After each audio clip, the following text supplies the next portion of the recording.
Baik, assalamualaikum warahmatullahi wabarakatuh. Gimana semuanya teman-teman sehat? Alhamdulillah baik. Sehat dan bahagia. Baik, kami dari kelompok 2 akan mempresentasikan statistika dan probabilitas variabel acak.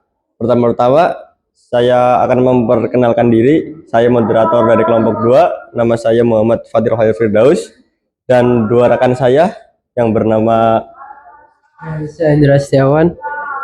Diva Mardiana. Kami akan mempresentasikan presentasi kelompok 2 yang dimulai dari Bapak Rehan Saputra. Ambil megang, Cuk.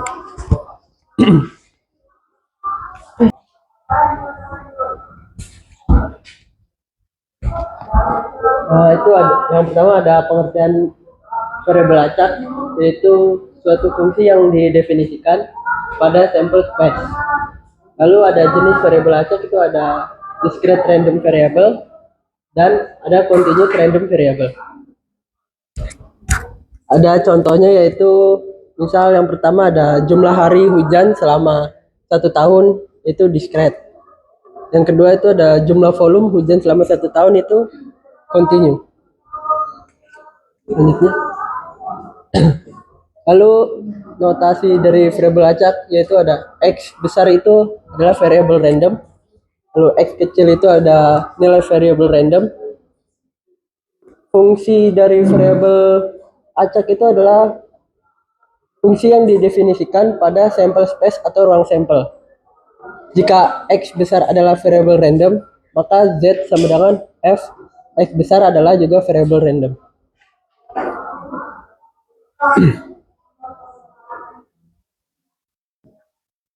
Variabel random discrete ya, x besar adalah discrete random variable. Nah, ini ada x1 besar itu fx sama dengan x1, lalu x2 itu ada fx x2, x3 ada fx x3. Lalu selanjutnya juga sama seperti itu. Selanjutnya, nah di sini ada yang di atas ada distribusi probability discrete dan yang di bawah ada distribusi probabilitas kumulatif discrete. Lanjut. Di sini ada distribusi probabilitas kumulatif suatu variabel random x untuk x sama dengan x. Rumusnya ada fx sama dengan x sama dengan sigma fx dalam kurung xi. Lalu di sini ada xi kurang dari x. Lalu ada distribusi probabilitas suatu variabel random x untuk x sama dengan x. Fx dalam kurung xi sama dengan fx dalam kurung xi kurang fx dalam kurung xi kurang 1. Lalu ada frekuensi relatif probabilitas, yaitu fx i sama dengan f besar xi dikurang f besar xi kurang 1 menuju fx dalam kurung xi sama dengan f besar x dalam kurung xi dikurang f besar x dalam kurung xi kurang 1. Lalu ada frekuensi relatif yang kumulatif. F besar xi sama dengan sigma f xi, yaitu ini J sama dengan 1 menuju f besar x dalam kurung x sama dengan sigma f x dalam kurung xi. Itu ada xi kurang dari x. Ini ada probabilitas. Rumusnya adalah prob yaitu a sama dengan ni per n sama dengan f xi. Ni itu adalah jumlah data di kelas, lalu n itu jumlah seluruh data. Dengan demikian f xi dapat dipandang sebagai nilai estimasi probabilitas.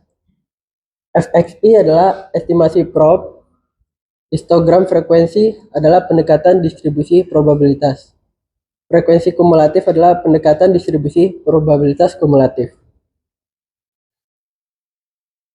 Selanjutnya akan dilanjutkan oleh Mas Fatih. Baik, Saya akan melanjutkan presentasi dari Bapak Rehan. Kita lihat ini namanya kurva dan probabilitas X dalam kurung X luas sama dengan prob X kurang lebih B. Nah, luas prob sama dengan prob A kurang lebih X dikali B. Luas sama dengan 1.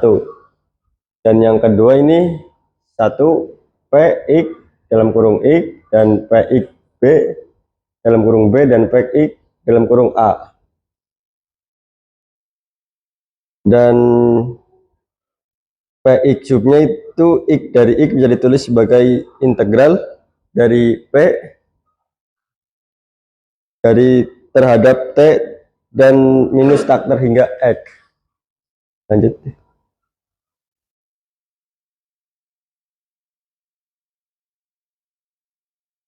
PX probability density of a condition random variable, itu artinya sifat PDF P sub X dari X lebih dari atau dengan 0 semua X. Dan PX cumulative probability distribution function, itu probabilitas X dengan PX sama dengan probabilitas X lebih kecil dari X, dan dp X dalam kurung X sama dengan PX dalam kurung X dx sama dengan PX dalam kurung X. Ini ada beberapa sifat probabilitas. Yang pertama, PX dalam kurung X lebih besar dari 0. Yang kedua, PX dalam kurung X dx sama dengan 1. Dan yang ketiga, PX dalam kurung min sama dengan 0 dan PX tambah probability sama dengan 1. Dan yang kelima, prob A lebih besar dari X dan lebih besar dari B sama dengan PX dalam kurung T dt dan PX B dikurang PX dalam kurung A. Dan yang keenam, prob X sama dengan C dan sama dengan PX dalam kurung T dt sama dengan PX dalam kurung C min PX dalam kurung C sama dengan 0. Lanjut. Kita masuk kala ulang atau return period.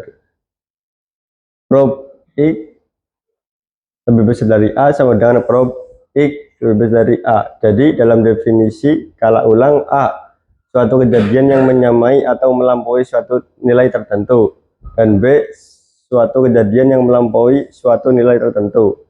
Kedua definisi A dan B adalah semua mengingat probabilitas suatu kejadian event menyamai suatu nilai tertentu bernilai 0. Contoh pertama, diketahui suatu variabel random X memiliki fungsi kerapatan probabilitas sebagai berikut. Lanjut, contoh 2, pengolahan data annual series curah hujan harian maksimum HEN di suatu stasiun ARR. Dalam kurung automatic rainfall recorder menunjukkan bahwa sebaran probabilitas suatu besaran curah hujan PH dalam kurung H dapat dinyatakan dengan suatu fungsi sebagai berikut. PH X, Y dari H175 1 dalam kurung 100 min H 3750 untuk 0 lebih kecil daripada H lebih kecil dari 50, untuk 50 lebih kecil daripada H lebih kecil dari 100 untuk nilai H yang lain. Kita carilah fungsi CDF berdasarkan PDF tersebut. Bivariate distribution. Pada bahasan sebelumnya, variabel random adalah variabel tunggal dalam kurung univariate distribution. Dan pada bahasan berikut ini, variabel random terdiri dari dua variabel. Yang pertama, apabila kita ingin mempelajari perilaku dua atau lebih variabel random, maka kita perlu menghitung probabilitas gabungan atau probabilitas bersama. Dan yang kedua, probabilitas gabungan sama dengan PDF gabungan. Bivariate distribution, probabilitas gabungan, probabilitas bersama. Dan ini PX Y dalam kurung X Y sama dengan variabel per variabel X dan variabel Y, PX dan Y. Dan yang kedua, PXY sama dalam kurung XY sama dengan dalam kurung X lebih besar daripada X dan Y lebih besar daripada Y, sama dengan PXY, ST, DT, dan DS. Untuk presentasi tentang bivariate distribution, ini ada beberapa sifat dari bivariate distribution. Yang pertama ada Px besar, Px Y atau X itu CDF variabel random yang X besar saja atau univariate. Dan yang kedua ada PXY tak terhingga Y. Untuk itu CDF-nya itu variabel random Y saja atau univariate. Untuk yang ketiga ada PXY atau dikali X Y itu lebih besar dari 0. Yang keempat ada PXY dikali plus tak terhingga, plus tak terhingga itu sama dengan 1 nilainya. Untuk yang kelima ada PXY dikali min tak terhingga, Y sama dengan PX, Y dikali X min tak terhingga itu sama dengan 0. Untuk distribusi marginal, itu ada dua variabel random X dan Y. Untuk ingin mengetahui perilaku variabel X tanpa mempertimbangkan nilai variabel Y. Untuk yang kedua ada densitas marginal atau PDF yang bisa disingkat itu. Dan distribusi kumulatif marginal atau bisa kita sebut sebagai CDF. Untuk selanjutnya, cara membaca ini itu untuk dari fungsi densitas marginal atau PDF itu bisa kita lihat dari fungsi densitas marginal atau Px dikali X kecil diperoleh dengan mengintegrasikan fungsi densitas gabungan Px Y dikali X, T. Untuk terhadap variabel dari minus tak hingga ke plus tak terhingga. Penjelasannya biar lebih jelas itu Px Y itu dikali X kecil dan Y kecil. Untuk fungsi densitas probabilitas gabungan dari variabel acak X dan Y. Untuk mendapatkan perilaku dari X gede saja, kita hilangkan pengaruh Y gede dengan cara mengintegrasikan terhadap Y gede. Untuk yang kedua ada fungsi distribusi kumulatif marginal atau bisa kita singkat CDF. Itu caranya gimana sih? Pertama, fungsi distribusi kumulatif Px itu dikali X kecil adalah probabilitas bahwa X gede kurang dari atau sama dengan X kecil. Ini dihitung dengan mengintegrasikan fungsi densitas marginal Px itu dikali S dari minus tak hingga X kecil. Untuk fungsi distribusi kumulatif itu Px dikali X kecil adalah probabilitas bahwa X gede itu kurang dari atau sama dengan X kecil. Ini dihitung dengan mengintegrasikan fungsi densitas marginal Px dikali S dari minus tak hingga X kecil.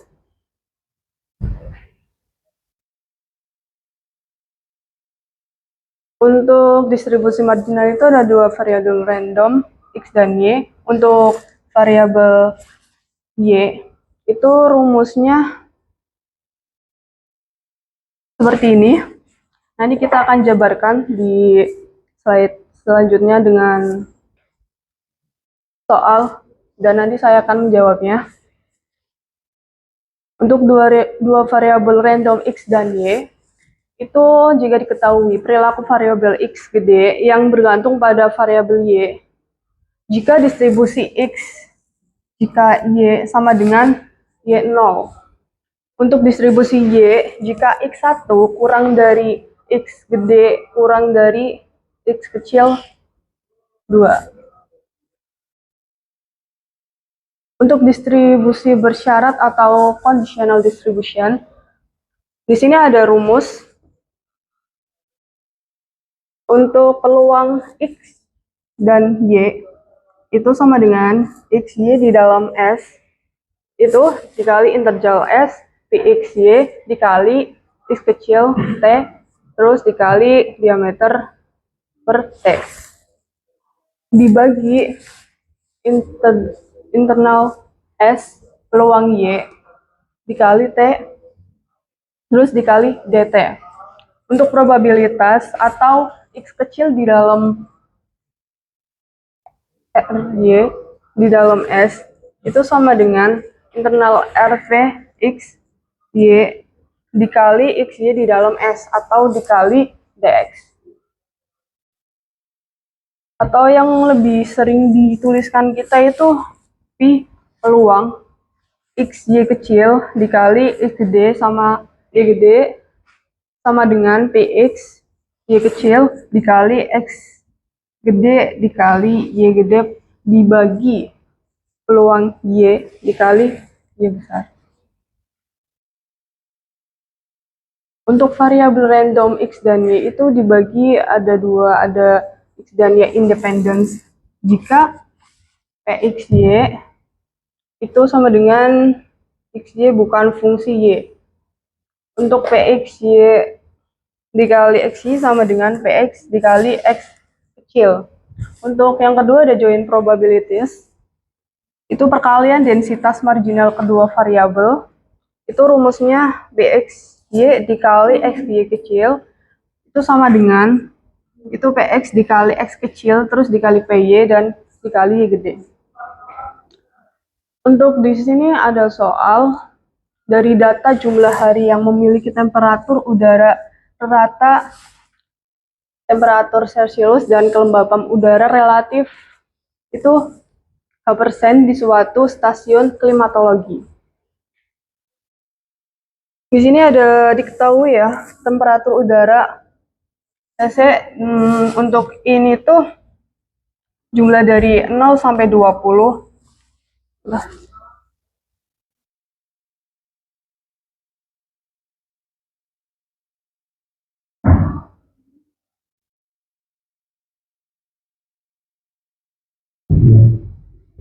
Dan ini tuh tanggalnya. Ini temperaturnya ya. Oke, baik. Di sini kita dicari untuk menjawab PDF gabungan, terus PDF marginal dan CDF marginal temperatur udaranya, PDF marginal dan CDF marginal kelembapan udaranya. Yang keempat, probabilitas temperatur udara berkisar pada 20 derajat Celcius sama dengan 30 derajat Celcius. Untuk yang soal kelima, probabilitas temperatur udara berkisar pada 28 derajat Celcius sampai 30 derajat Celcius pada saat kelembapan udara 60% sampai dengan 80%. Di sini kita akan menjawab soal tersebut. Oke, baik.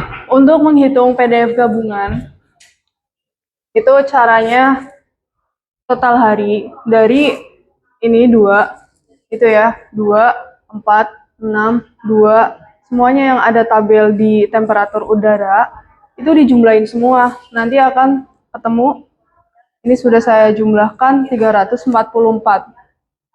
Itu yang namanya cara menghitung PDF gabungan. Untuk yang kedua, kita mencari CDF temperatur udara. Itu caranya gimana sih? Caranya adalah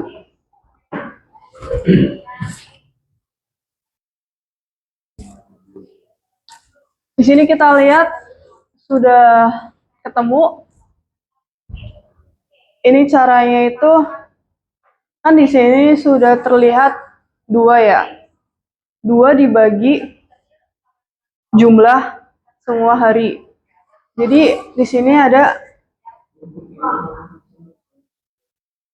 hasilnya. Semuanya sudah saya tuliskan. Jadi semuanya dibagi sama jumlah total hari. Oke, baik. Untuk menghitung kumulatif itu caranya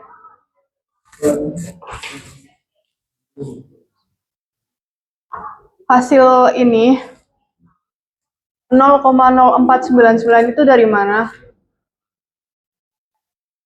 Kita jumlahkan dari sini ke bawah. Nanti akan ketemu hasilnya segini ya. Ini juga. Ini dijumlahkan akan masuk ke dalam sini. Ini kenapa hasilnya 2500? Ini ditambahkan ini. Jadi bertahap. Kalau sudah ini dijumlahin semua, dimasukkan ke sini, terus ditambah sebelumnya sampai ketemu angka 10.000. Oke, itu untuk semua pertanyaan dan soal sudah saya jawab. Sekian, terima kasih. Baik, untuk kelompok 2 saya ingin bertanya. Perkenalkan, nama saya Fikri. Saya ingin bertanya pada kelompok 2, apa perbedaan antara variabel acak diskrit dan variabel acak kontinu? Terima kasih.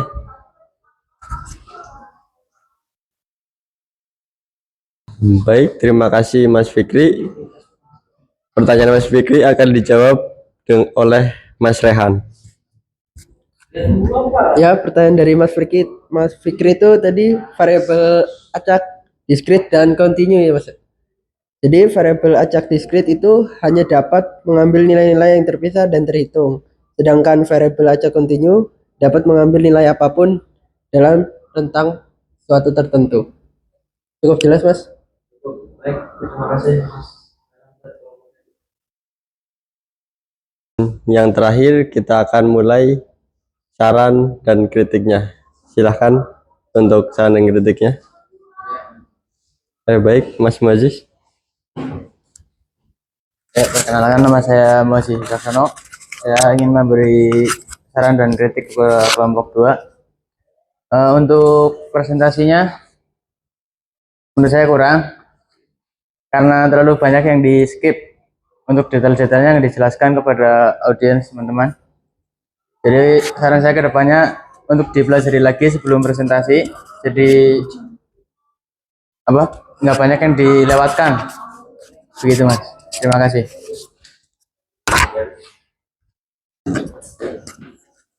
Apakah ada lagi kritik dan sarannya dari teman-teman? Kalau tidak ada, saya tutup untuk presentasi hari ini. Kami dari kelompok 2, kalau ada salah kata atau penyampaian yang kurang bagus, mohon dimaafkan. Assalamualaikum warahmatullahi wabarakatuh.